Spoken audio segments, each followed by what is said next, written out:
O capítulo já começa com uma cena deveras chocante. E nosso protagonista dizia: eles pegaram Harry primeiro. Agora, não temos mais certeza.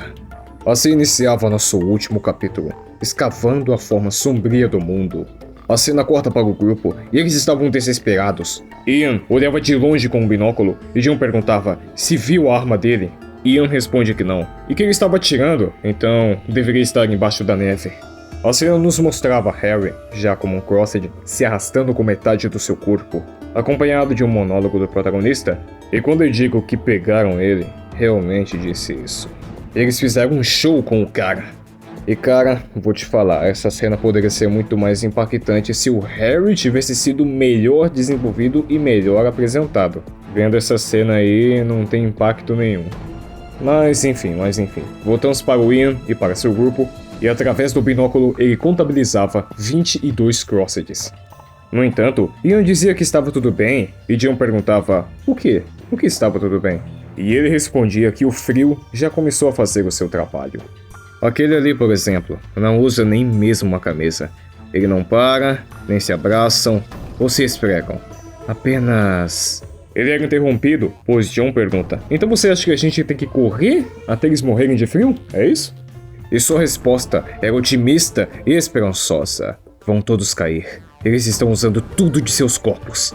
Tem alguns que podem se mover mais rápido que nós, mas vão ficar exaustos logo. E assim que estiverem exaustos, vão congelar. Então vão ficar sem energia antes de nós, a não ser que a gente tenha o suficiente para acabar com eles. O destino tem sido um safado, então eu duvido disso. Destino não, roteiro, né? E aí, o grupo reservava o pouco tempo que tinha para se planejar. Estamos aqui no topo, então apareciam rápido no meio, e o corpo do Harry e seu rifle, cerca de 5 km no fundo atrás de nós. Vamos ter que deixar que nos vejam novamente, então vamos nos separar. E assim, Ian dava as instruções. Basicamente, todo mundo tinha que se separar para não deixar os Crossed juntos e pegar o rifle. E aí, abater o máximo possível e todo mundo foge feliz da vida. Mark ficava com o pé atrás sobre esse plano e Ian falava que não tinha outra alternativa. E Rick dizia: acho que consigo ouvi-los. Rob dava seu ponto, dizendo que Harry nunca achou que atirar neles seria uma boa ideia. Mas Ian dizia que se tiver apenas metade do grupo deles, dava para bater de boa. Só que o Mark ainda duvidava do Ian, falava: mano, esse plano aí, pelo amor de Deus, né? Mas o John em seguida questiona: e você tem uma ideia melhor, cacete? Mark praticamente falava que não. E aí, John propõe o seguinte para Ian. Ele, Alec e o Rob iriam para a esquerda. Eles só tinham uma espingarda, então ele pergunta: será que a gente pode ficar com as granadas? E o Ian ficava meio... então... E o Rick sem paciência falava: não, vambora, vai, vambora. E todo mundo ficava: beleza, vambora. E quando o Ian dava a granada para John, ele falava um pouco inseguro, que aqueles dois que iriam junto com ele ainda estavam meio bolados por causa do que aconteceu com a Anya. Mas aí John falava: Robin não vai deixar Alec. E eles são muito lentos. Não quero vê-los ficando para trás. Mas aí naquele momento o Ian se recordava: mas tu disse que estava pronto para deixar a Anya? E a resposta do John era praticamente isso: independente, irmão. E em seguida, após isso, o plano começava. E em seu monólogo Ian nos contava. Isso me fez pensar por um momento. Eu pensei que a noção de redenção tinha acabado. Mas esse era eu. Tudo além de sobrevivência estava além da minha compreensão. Eu, o homem educado, por trás do balcão da livraria, sempre pronto com alguma observação irônica. Eu, despojado da pretensão, em menos de 7 dias, ideais fracos, cortados e trocados por uma chance de continuar respirando. Eu não podia ser verdade, não um miserável, nem para Anya, e o conceito de um grupo de almas reunidas. Se eu pudesse, teria dado a John a terceira granada. Ian olhava para trás e, muito otimista, falava que o plano estava funcionando, pois eles estavam se separando. Mas Rick dizia: não está. E ele não poderia estar mais certo do que isso. Partimos tarde, disse nosso protagonista, enquanto estava todo mundo atrás deles. Rick dava a ideia de atirar-nos mais rápidos. Porém, Mark era contra e dizia: corram, só corram! Ian estava nitidamente nervoso e dizia para ele se acalmar e deixar que eles se aproximassem um pouco mais. E o Mark lá no fundo, vocês estão loucos, cara? Ô, meu. Dito e feito, os mais rápidos se aproximam e só tomavam uma. E aí depois disso, cara, o Rick falava, segunda carga, não até estar em alcance, é somente chumbo. Ian, você tá nessa comigo? Tá nada, o Ian quer meter o pé e abandonar todo mundo, parceiro. Só que o Ian tava tão nervoso que ele erra o tiro e acerta o ombro do Crosshead. Aí fedeu, já estavam perto demais. Aí o Rick tinha que terminar o trabalho. Só que aí um tinha sobrevivido e o Ian tava desesperado. Mas toma mais um balaço na cara. Rick dizia que tinha sangue de Crosshead nele, mas mesmo assim ele mandava para seguir em frente, enquanto Ian refletia em seu monólogo que era tarde demais, e que Rick estava disposto a fazer o que é certo, não importa o que. Rick olhava para trás e dizia, puta merda, é o Pat. E o Ian em choque olhava para trás. Caraca, irmãozinho, parece o Leatherface. Mas naquele momento, para piorar a situação, Rick pisava errado. Ele caía do morro, e mesmo Ian ficando preocupado, ele mandava ele correr. Corra, seu idiota, corre! E enquanto os Crosshead se aproximavam, ele dizia suas últimas palavras. Corra e recarregue sua arma. Você vai precisar. Ian nos conta que naquele momento ouviu 2 tiros. E de tanto correr, ele consegue alcançar o Mark. E dizia para que ele continuasse a correr, pois aqueles 3 estavam em péssimas condições. E que eles deveriam se distanciar e despistá-los. Olha lá, abandonando todo mundo de novo, parceiro. Aí o Mark perguntava, tá, mas e o Rick? Aí o Ian responde, eu acho que ele tá bem. E depois de um tempo, eles olhavam no binóculo o que restou do pobre do Harry. Ian dizia que seu rifle poderia estar a 20 ou 30 metros atrás dele. E aí, Ian dizia que se eles saíssem agora da cobertura, eles poderiam ver eles. Então, teria que ser uma corrida bem rápida. Mas o Mark novamente questiona, mano, por que você tá tão despreocupado em deixar o Rick cuidar de si? Após isso, Ian falava, cara, você não acha que essa sua pergunta é meio idiota? E o Mark retrucava, não pra você. Eu tô ligado, rapaz, eu tô ligado quem é você. Você deve ter abandonado os 2 só para ter o que menos se preocupar, né? Que, tá chapando? E o Mark argumenta, o que teria de tão estranho depois daquela sua pequena tentativa de democracia no outro dia? E então, Ian falava, certo, Mark, vamos ver. Se pegarem o Rick vivo, ele pode virar um Crosshead. E então, teremos um substituto para um dos que atirarmos, só que em melhor forma e muito mais capacidade física. Que tal isso? É egoísmo o bastante para você? Enquanto isso, ele olhava pelo binóculo e via alguma coisa. Eram os Crosshead que estavam se aproximando deles. Ian notava que tinha mais Crossheads do que anteriormente. Até se perguntava se era John e os rapazes. Ian perguntava de novo quantos deles são. Mas Mark percebia que um deles estava carregando alguma coisa. Aquela coisa era sua irmã. E o cara ficava em choque. Eles haviam desenterrado ela. E estavam carregando ela por algum motivo. E o Mark já ficava maluco, ficava louco o homem. Só que o Ian tava chamando muita atenção, porque ele tava de pé e tava gritando. E o Ian falava, calma aí, cara, fica suave aí, meu. E ele falava, não, cala tua boca, rapaz, aquela é minha irmã. O Ian tentava contê-lo, mas não dava certo. Mark abandonava o plano, apontava a arma para Ian e dizia que aquilo tudo era culpa dele. Mark atirava em Ian, mas o tiro pegava de raspão. E o Ian falava que ele não tinha nada a ver com isso, e ela morreu dando a luz. Mas o Mark não tava nem aí. E naquele momento, o Ian mandava o seu Ninguém Undayo. E o Mark era deixado sozinho contra os Crosshead. Cara, que palhaçada, velho. E ele era obrigado a lidar com eles sozinho. E o Ian falava em seu monólogo que ele tinha que fazer alguma coisa, que não sei o que, tudo mais, que era só ele ou mais ninguém. Mas eventualmente ele era pego pelos Crosshead e ficava de xereca, literalmente.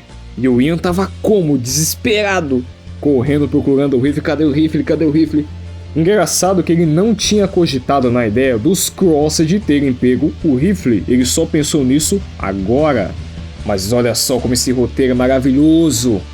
Com o rifle em mãos, ele dizia em seu monólogo, se lembre de tudo que nos contou, segure direito, mire adequadamente. As balas são pequenas, são desenhadas para matar com impacto, mas impacto significa pouco aqui. Então, deixe meu alvo se aproximar e mire na cabeça ou no centro do peito. Chegava um, era pei. O outro era pei. Chegava o terceiro, ia de Vasco também. Mas ele tinha se esquecido de um detalhe. Quantas vezes o Harry atirou antes de ser pego? Aí ele voltava pro corpo do Harry, pois ele tinha dito uma vez que ele tinha um cartucho e meio. Mas o que isso significava? Era 15? Era 20? Enquanto ele pensava, mais Crossed se aproximavam. Ele atirava e o quarto ia de Vasco. Depois o quinto, porém mais e mais Crosseds vinham. Enquanto continuava a atirar, tentando manter a calma, ele prossegue em seu monólogo. E bem assim, eu me surpreendo comigo mesmo. E meu irmão, olha esse quadro, cara. Cara, se o diretor de John Wick dirigisse esse filme, mano, dava pra fazer algo muito foda. É uma coreografia muito foda, tá ligado? Eu iria amar esse tipo de adaptação de Crossed, cara. Seria um negócio bem diferentão, uma ação com terror ali, cara, ia ser muito foda. E cara, ele tava indo bem, ele tava batendo muitos. Era só continuar daquele jeito que ele poderia sobreviver. Só que aí chegava um Crossed em específico. O Crossed também estava armado, mas Ian conseguia acertar primeiro. Mas o tiro do Crossed acertava o Harry, que estava bem do ladinho dele. E o sangue infectado do Harry atinge o Ian, da mesma forma que aconteceu com a sua esposa. Em seu último monólogo, ele dizia: Não, não, não, não, não! Gritos na minha mente, mas meu sangue já pode sentir. Indo pra dentro do meu olho, deslizando feito cobras. Tudo o que me resta é ver a Penny novamente. Penny, quem eu amei, quem eu idealizei, que me odiou com uma paixão fria e me contou do dia que descobriu que eu a traí. Eu ouço a voz dela, mas eu sei que na verdade é minha. Vamos, seu idiota! Puxa a porra do pino. E é desse jeito que acabava o nosso arco inicial. Bom dia, compatriotas, beleza? Assim como naquele vídeo do Crossed Psychopath, vamos fazer o mesmo aqui. Algumas considerações finais e a minha opinião sobre essa HQ que acabamos de terminar. Então vamos começar, que eu tenho bastante coisa pra falar. Let's go! Niggers! Pois bem, meus amigos, pois bem. Esse arco inicial tem apenas 3 capítulos. E já que a história e tudo apresentado é tudo muito curto, tudo muito breve, será possível abranger tudo de uma forma muito tranquila. Bem, a história, como eu já tinha dito pra vocês, ela tem um começo bem promissor. Não somente a arte e a atmosfera lembra muito Crossed de 2008. Eu diria que é um ponto muito positivo da HQ, pois ela foca muito mais nos sobreviventes, nos seus dilemas, nos seus problemas e tudo mais. A HQ ela tem um tom melancólico que é bem desenvolvido. Porém, não se compara com o tom melancólico de Crossed de 2008. Ali, a carga dramática é muito mais pesada e muito mais nítida, alimentada pelos monólogos do Stan, que são um dos melhores, se não, até agora, o melhor monólogo de todos os protagonistas de Crossed. E agora vamos falar dele, o nosso Ian. Ele nos é apresentado como um homem cheio de cicatrizes, um homem cheio de mágoas, um passado sombrio, e o começo da HQ ela reforça muito isso. Em seguida, nos é apresentado como um homem que está disposto a fazer tudo o que ele puder para sobreviver. O que, no contexto de Crossed, é compreensível. É aceitável existir esse tipo de pessoa, até porque é o que realmente aconteceria, né? Mas, a partir do capítulo 2, ele nos é mostrado como um protagonista extremamente medíocre. Eu não digo isso porque ele é mal escrito, não, ele até que é bem desenvolvido. Mas ele nos foi mostrado como um protagonista muito vazio. É nítido que ele não tem uma perspectiva, ele não tem nenhum tipo de senso. E quando ele por fim perde sua esposa, ele meio que se tornou cego perante a isso. Se tornou cego perante a perda e perante a dor. Usando este fato como uma justificativa do tipo, nossa, eu não posso ficar com as pessoas porque senão todo mundo vai morrer mesmo e é isso aí, eu preciso sobreviver e estar novamente com a minha esposa. O que eu quero dizer é, ele é mau caráter. A forma como isso foi mostrada é muito boa, realmente. Mas o desfecho disso, cara, eu achei muito ruim, muito paia. A verdade é que esse arco não tem um bom desfecho. Ele não tem um final satisfatório. Algo que faça você dizer, caramba, valeu a pena ter lido isso. Não, cara, é estranho a sensação que eu tô sentindo, mas eu vou tentar explicar. É como se você visse 2 capítulos de uma história que tem, sei lá, 100 capítulos e você pulasse direto pro final. É como se fosse isso. Cara, o Garth Ennis, ele apresentou muita coisa, tipo, muita coisa mesmo, cara, muitos conceitos legais. Mas, cara, tudo foi feito na pressa.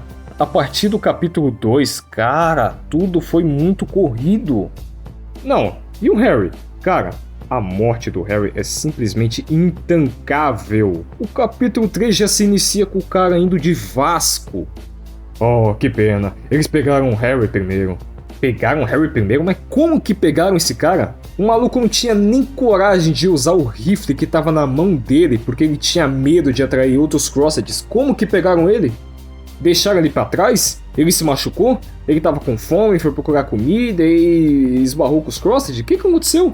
Como que esse cara teve uma das mortes mais ridículas de toda a série Crossed? Como? O cara tem um dos melhores designs de toda a saga Crossed e ele foi rebaixado a um lixo. Com toda certeza, esse arco teria funcionado muito melhor se ele fosse um líder, igual a Cindy. Porque ele tem pinta de que seria assim. Ele tem tudo pra ser assim, ele tem tudo, nada impediria ele de ser um líder forte. Com toda certeza, um dos maiores desperdícios de Crossed. E sobre a dinâmica do grupo, não tem muito o que falar, porque estava se desenvolvendo no capítulo 2, estava começando na verdade. Só que aí chegou o capítulo 3, que é de longe o pior capítulo desse mini arco, e cagou com tudo, fazer o quê? E sobre o restante dos personagens, não tem o que falar, porque a verdade é que eles são muito irrelevantes, eles não têm quase que importância nenhuma. Os mais relevantes e interessantes é o Ian e o Harry, não tem o que fazer. Eu vou continuar batendo nessa tecla e não importa o que digam. Até agora, a melhor história de Crossed é Crossed 2008. Porra, impressionante, nenhuma HQ conseguiu superar a primeira, nenhuma, cara. Valores Familiares tinha esse potencial e foi uma das piores que eu já li na minha vida. Crossed Psychopath não foi muito bom, mas também não foi a pior coisa do mundo. E o Wish War tá mediano. Nossa senhora. Ai, cara, não tem muito o que falar. De verdade mesmo. Minha nota para esse arco inicial é um 6,5. Ela tem um bom início, tem um desenvolvimento que tava começando a ficar legalzinho no capítulo 2, mas a partir do capítulo 3, cara, ai meu Deus, uma queda brusca. Mas é isso, esse foi o vídeo. Ativa o sininho das notificações, deixa seu like e fique de olho para o próximo arco de Crossed, que provavelmente chega essa semana. É isso aí, rapaziada, falou!